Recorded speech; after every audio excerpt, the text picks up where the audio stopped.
Devendra Balhara, 1 minute में आपसे request कर रहा हूं अशोक जी, मैं 1 मिनट में एक गेस्ट को एंट्री कर रहा हूं, आप जरा सुनिए कि किस प्रकार से इन्होंने हरियाणा में जन जागृति का अभियान चलाया है। तो मैं तो इनको बार बार सल्यूट करता हूं। देवेंद्र बल्हारा जी, अशोक जी कह रहे हैं कि जो फ्रीबीज हैं, जो गिफ्ट देने वाले हैं, उनके खिलाफ नहीं, लेने वालों के खिलाफ अब हमें खड़ा होना पड़ेगा, जनमानस तैयार करना पड़ेगा। आपको लगता है कि जनमानस तैयार होगा देवेंद्र भाई? प्रकाश पोरे साहब मेरी नमस्ते, अशोक जी नमस्ते और आशुतोष भाई नमस्कार। सभी देखने वाले साथियों को, सभी देश के लोगों को मैं एक चीज बताऊं कि अशोक जी ने जो बोला है कि हमें उन लोगों को भी जागृत करना होगा कि ये भीख है, दरअसल ये भीख से आगे का मसला है। और जो आपने सवाल पूछा है कि क्या जनमानस तैयार होगा, इसके लिए मैं आपको एक चीज बता दूं कि जनमानस अपनी उस हर चीज के लिए तैयार है जहां उसे अपने बच्चों का भविष्य सुरक्षित नजर आता है, जहां उसकी जिंदगी आसान होती उसको नजर आती है, जहां भी उसको अपनी जिंदगी में सुकून नजर आता है, वो हर उस कदम को उठाने के लिए तैयार है, चाहे उसके लिए उसको जान की बाजी ही क्यों ना लगानी पड़े। और सड़कों पर सो करके, सड़कों पर बैठ करके देश के किसान ने इस बात को साबित भी किया है कि हम वो चीज जो हमें समझ में आ गई कि ये नहीं चाहिए, तो वो उसके लिए मना कर सकते हैं और उसके लिए अड़ सकते हैं। लेकिन जब उन्हें समझ में ही ना आए, जैसे अशोक जी कह रहे थे कि ये एक भीख है, इसके अगर डिटेल में जाएंगे तो जो ग्लोबलिस्ट का एजेंडा है जिसके अंदर उन्होंने डाला हुआ एंट्री की हुई है, जिसका नाम है यूनिवर्सल बेसिक इनकम, असल में जो किसान को दिए जाने वाला 2000 रुपए है, और जो जिसको महंगाई के नाम पर किसी को दिया जाने वाला अनुदान है या जो सब्सिडी है, ट्रायल ऑफ दो, यस, और जो ये बेरोजगारी भत्ते के लिए सारी पॉलिटिकल पार्टियां जो डिमांड कर रही हैं, असल में ये यूनिवर्सल बेसिक इनकम है। आप इस गेम को समझिएगा कि जब आपके सामने चारों तरफ में जब एक मेटावर्स तैयार करने के लिए, स्टारवर्स तैयार करने के लिए और एक पूरा ब्लॉकचेन बनाने के लिए इन लोगों को जब इस पूरी चीज को एस्टेब्लिश करना है, तो इन्होंने आधार कार्ड को कंपलसरी बनाया। अभी आधार कार्ड को कंपलसरी बना करके ये हर चीज के साथ उसको जोड़ रहे हैं। साथ में सुप्रीम कोर्ट का यह आदेश है कि आधार कार्ड जो है वो मैंडेटरी नहीं है उसको जोड़ना, लेकिन सुप्रीम कोर्ट के उस आदेश के अंदर बड़े शातिराना तरीके से एक शब्द ऐड किया हुआ है, एक लाइन ऐड की हुई है कि अगर आपको सरकार की दी हुई सुविधाओं चाहिए तो मैंडेटरी होगा। और ये जीवन के हर स्टेप के अंदर कोई ना कोई सुविधा दे रहे हैं, चाहे बच्चे के एडमिशन से रिलेटेड हो, चाहे उसके किसान से जुड़ा हो, चाहे मसला नौकरी वाले का हो, चाहे दुकानदार का हो, चाहे बैंक से ऋण लेने का हो, चाहे दूसरा हो, हर कदम पर ये इस चीज को मैंडेटरी करते जा रहे हैं। और अब ये हर आदमी को कोई ना कोई अनुदान या सब्सिडी या कोई रिलैक्सेशन या कोई टैक्सेशन में रिबेट, उसके नाम पर ये वो एसेंशियल सर्विसेज के अंदर अटैच करके आधार कार्ड को जोड़ रहे हैं। उन लोगों को बेचारों को ये भी नहीं पता है। अशोक जी, मैं लोगों के बीच रहता हूं, पिछले 18 साल से लोगों के बीच में ही हूं, और मैं आपको बड़े सम्मान के साथ एक बात कह सकता हूं कि उन बेचारों को मालूम भी नहीं है कि उस चीज को जो लोग वो ले रहे हैं वो भीख है। देखिए, मैं उस आदमी की मनोस्थिति को बड़े अच्छे से समझता हूं जिसका बच्चा बीमार है, कमाई बिल्कुल नहीं हो रही है, घर में 1 पैसे का दाना नहीं है, अनाज बेच करके रोजमर्रा की चीजें खरीद रहा है कि चलो अनाज बाद में ले लेंगे जब कभी 2 पैसे आएंगे, ऊपर से रोजगार और साथ कोई देने वाला है नहीं। वो आदमी उधार मांग मांग के थक चुका है। उसको अगर भीख के नाम पर थोड़ी बहुत मदद मिलने लगेगी, वो आदमी सरकार से नहीं, वो आदमी सड़क पर भी भीख मांगने को तैयार है, क्योंकि उसे अपने बच्चों को बचाना है। आपने श्रीलंका का वो हाल देखा हो, जिस वक्त जब भूख से श्रीलंका के लोग मर रहे थे, उस वक्त औरतों ने अपने गहने बेच दिए। गहने बेचने के बाद भी जब उनसे काम नहीं बना, जब देखा कि उनके बच्चे भूख से बिलख रहे हैं, 1200 रुपए लीटर दूध लेना पड़ रहा है, जब उनके खाने का सामान इतना महंगा हो गया है, औरतों ने अपनी इज्जत तक लुटा दी कि आप हमारे साथ जो चाहे कर सकते हैं, पर हमारे बच्चों को रोटी दे दीजिए। ये मसला बहुत बड़ा है, इसको इतना छोटा कह करके हम सिर्फ उनके प्रति इस तरह की भाषा इस्तेमाल करके हम नहीं कह सकते, क्योंकि जो लोग सड़क पर उतरते हैं, जो लोगों के साथ हम बैठते हैं, यकीन मानिए उसके घर में खाने को अगर कम दाने होंगे ना, और अगर उसको ये समझ में आ गया कि उसको समझाने वाला आदमी सच्ची बात कर रहा है, मैंने देखा है, वो कुछ भी करेगा लेकिन आपका साथ देगा। इतना ईमानदार आदमी है वो गरीब आदमी, इस देश का आदमी। उसे समझ ही नहीं आया हुआ है, उसको मालूम ही नहीं है उसको समझाने का जिम्मा जिन टीचर्स ने उठाया, जिन वकीलों ने उठाया, जिन पत्रकारों ने उठाया, जिसमें उसको क्या मालूम बेचारे को दुनिया में क्या हो रहा है। उसे दो रोटी कमाने से फुर्सत नहीं है, उसके बच्चे भूखे मर रहे हैं, उसको मालूम ही नहीं है उनका बच्चा पढ़ाई लिख करके कहाँ जाएगा। उस बच्चे के, उन लोगों के साथ मैं रात को बिताता हूँ, 2-2 बजे तक मैं उनके साथ बैठता हूँ, तो मैं उनके दर्द मैं उसको समझता हूँ, उनको मुझे मालूम है। कल हमने जनता सरकार मोर्चा की स्टेट लेवल की मीटिंग करी, रोहतक में पहली मीटिंग करी। हमने सोचा था कि हम ऐसा करते हैं, 2000 कुर्सियां लगा देते हैं।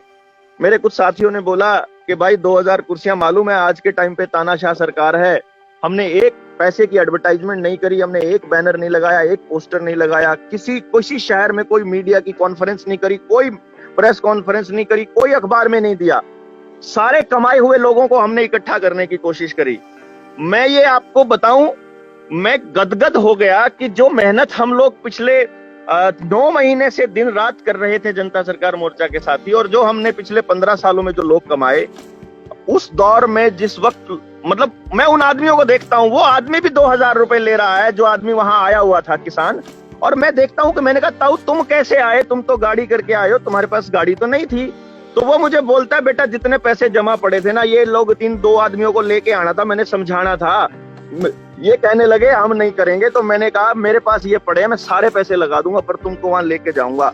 हमारे पास 2000 लोग थे, 3200-3300 का रजिस्ट्रेशन हमारे पास हो गया, 2000 कुर्सियों पे बैठे हुए हमारे लोग खड़े रह गए बाहर। मतलब इतने लोग समर्थन के लिए बाहर आए, जबकि हमें उम्मीद भी नहीं थी। उस दौर में जब सरकारों के खिलाफ बोलते हुए डरते हैं, उस दौर में जब वही 2000 रुपए ले रहा है बेचारा किसान, लेकिन वो अपने पास से 6000, 10,000 रुपया खर्च करके अपने उस मीटिंग में आ रहा है, जहां उसे उम्मीद लग रही है कि ये लोग हमको चीजें समझा रहे हैं। आपको जानकर बड़ी खुशी होगी, हमारे यहाँ पर सरकारों के दिए हुए हर एसेंशियल सर्विस को हमने बंद करा दिया है। जनता सरकार मोर्चा की जहां जहां टीम है, वहां कोई नया पानी का कनेक्शन आधार के साथ नहीं जुड़ रहा, वहां कोई वोटर कार्ड आधार के साथ नहीं जुड़ रहा, वहां कोई आईडी आधार के साथ नहीं जुड़ रही, और लोग अपने बैंक अकाउंटों को डीलिंक करने के लिए बैंकों में जाकर खड़े होने लग गए हैं। और अब हम लोग डिजिटल करेंसी को अपनाने बंद करने शुरू कर दिया है, और अब हम लोगों ने ये शुरुआत की है कि अब हम लोग अपनी ट्रांजैक्शंस खुद करेंगे। और अगर सरकार ने जबरदस्ती की तो चाहे हमें अपनी सॉवरेनिटी डिक्लेयर करके अपनी करेंसी खुद डिक्लेयर करनी पड़े, चाहे राजद्रोह का मुकदमा हो जाए, लेकिन हम लोग तुम्हारी ये गुलामी स्वीकार नहीं करें। इस लेवल तक लोग तैयार हैं, बशर्ते कि कोई घर से निकले तो सही, बशर्ते कि कोई अपने स्वार्थ छोड़ करके वहां जाए तो सही। जो भी आदमी उनके बीच में जाता है वो भावनाओं से उसका साथ देते हैं, और थोड़े दिनों के बाद वो उन भावनाओं को बेच करके किसी पॉलिटिकल पार्टी की गोदी में जाके बैठा मिलता है। वो बेचारे इतने ठगे हुए हैं पिछले 30-35 साल से कि उसको समझाने वाले हर आदमी को वो लोग अपना LIC का एजेंट समझते हैं, MLM कंपनियों का एजेंट समझते हैं, पॉलिटिकल पार्टियों का एजेंट समझते हैं। वो किसके ऊपर भरोसा करें? उसके लोकल आदमियों के अंदर इतनी समझ तो नहीं छोड़ी ना। उसके बच्चों को स्कूल में ऐसी शिक्षा दे दी गई कि रट्टे रट्टे मारने हैं, इसके अलावा वो कुछ सोच ही ना पाए, अपनी अकल का इस्तेमाल ही नहीं कर पाए। जब हमने एक ऐसे नागरिकों की एक पूरी जमात तैयार कर दी, जिन लोगों के पास पढ़ने, जिनको पढ़ाई के नाम पर केवल रट्टा दिया गया, आपको लगता है कि वो देश के लिए सोचेंगे? वो इस 2000 रुपए के UBI का कनेक्शन और इस भीख का कनेक्शन समझ पाएंगे? इससे पहले हम लोगों को एक ऐसी फौज तैयार करनी पड़ेगी जो उन लोगों को समझाए, वो इसके फायदे समझाए, वो इसके नुकसान समझाए, वो उसे बोलना सिखाए, वो उसे समझाए कि जब पुलिस का कोई आदमी उसके दरवाजे पर आकर कहता है तो उसे मालूम होना चाहिए कि उसका ये अधिकार नहीं है कि वो उससे पूछ सके कि तुम कहां जा रहे हो, तुम क्या कर रहे हो। जिस वक्त लॉकडाउन लगा हुआ था, पुलिस वालों ने डंडे तक मारे घर से बाहर निकलने पर। हम लोगों ने खड़ा होकर के उनके आगे आंख में आंख डाल करके बात की कि तुम कौन होते हो हमसे पूछने वाले, हम कहां जा रहे हैं, कहां नहीं जा, रजिस्टरों के अंदर एंट्री करने वाले। वो जब उनको समझाया जाता है वो खड़े होंगे। बिजली के मीटर, नए वाले चिप वाले मीटर, मैं आपको बताऊं, उन लोगों को फ्री में दिए जा रहे थे, लोगों ने उखाड़ करके फेंके, अपने ऊपर FIR कराई, अपने ऊपर मुकदमे दर्ज कराए, और मतलब वो कुछ किसी भी हद तक जाने को तैयार है, बशर्ते कि उनको समझ में आ जाए। ये जागृति का अभियान ये उन गरीबों का नहीं है, ये उन लोगों का नहीं है जिनको बेचारों को उनकी फसल पे खर्चा हो रहा है साल में 30,000 रुपया, उनको उसके दाम मिल रहे हैं 20-20 हजार रुपए, और कई बार तो पूरे ट्रॉली का दाम 5 रुपए बचते हैं उसको। वो आदमी क्या करे? कहीं से मदद मिल जाए उस बेचारे को, वो तो बेचारा करेगा ही ना। बाकी रही बात, जैसा आपने कहा कि क्या ऐसा लोग समझ पाएंगे, तो मैं बहुत कॉन्फिडेंस के साथ ये कहता हूं कि इस देश के लोग के अंदर गुस्सा बहुत भरता जा रहा है। हम जहां जा रहे हैं बेशुमार मोहब्बत, बेशुमार विश्वास, बेशुमार लोग साथ में आकर के हमारे साथ खड़े हो रहे हैं। और आपको इसका मतलब आपको दिख रहा है इसका नतीजा। मैंने आपके साथ आज फोटो वगैरह शेयर की थी, मैंने आज आशुतोष जी आपके साथ कि हमारा कैसा रहा कार्यक्रम। सीबीआई वाले, सीआईडी वाले ये भी सोचते रह गए। हमारे पास कल से फोन आ रहे हैं कि भाई प्रोग्राम किसका था, किसी का फोटो नहीं, किसी का नाम नहीं, तुम्हारा क्या सीन था ये जो तुम समझ के आए, कौन था इसको बुलाने वाला, बिना नाम के, बिना किसी पद के, बिना किसी उसके इतने लोगों को संगठित लोग किए हैं। आप किसी और स्टेट ने तो नहीं किया है। सबसे पहले लॉकडाउन खुलवाने का काम हरियाणा ने किया, सबसे पहले स्कूल खुलवाने का काम हरियाणा ने किया। जिस वक्त हम लोग ये उम्मीद कर रहे थे कि इस देश की जुडिशरी आगे आएगी और हमारे मौलिक अधिकारों की रक्षा करेगी, जब इस पूरे खेल को समझ में आता है तो पता लगता है कि जुडिशरी भी उन्हीं के हाथों में खेल रही है, उनकी कलम को भी उन लोगों ने खरीदा हुआ है। अरे भैया, जब इस पूरे देश की मीडिया की पूरी वर्थ जो है वो लगभग 30,000 करोड़ रुपए है और अडानी जैसा आदमी एक दिन में 8,000 करोड़ कमा रहा है, तो 3 दिन की कमाई में पूरी मीडिया को खरीद सकता है, पूरी पॉलिटिकल पार्टीज को खरीद सकता है। जहां पूरी मीडिया की वर्थ टोटल 10,000 करोड़ है, वहां 8,000 करोड़ रोज कमाने वाले आदमी के लिए इस खबरों का खरीदना कहाँ मुश्किल है। ये तो कुछ लोग हैं आशुतोष भाई, जैसे जो आज अपनी जान को जोखिम में डाल करके, अपने सारे के सारे काम को जोखिम में डाल करके सरकारों से खिलाफ लड़ रहे हैं, जो आप जैसे लोग हैं। कुछ लोगों को तो ये भी लगता है कि आप लोग इतने प्रखर होकर के बोलते हैं। मुझे एक साथी कहता है, मैं आपको देखो, मैंने उसकी वो वीडियो सुनी, बड़ा हैरान हो गया। वो बंदा बोलता है मेरे ही हरियाणा से कि भाई देवेंद्र बलारा इतना मुखर होकर के अंतरराष्ट्रीय ताकतों के खिलाफ बोल रहा है, वो अब तक जिंदा कैसे है। मैंने कहा तुम सिर्फ इसलिए विरोध कर रहे हो कि मैं जिंदा हूं।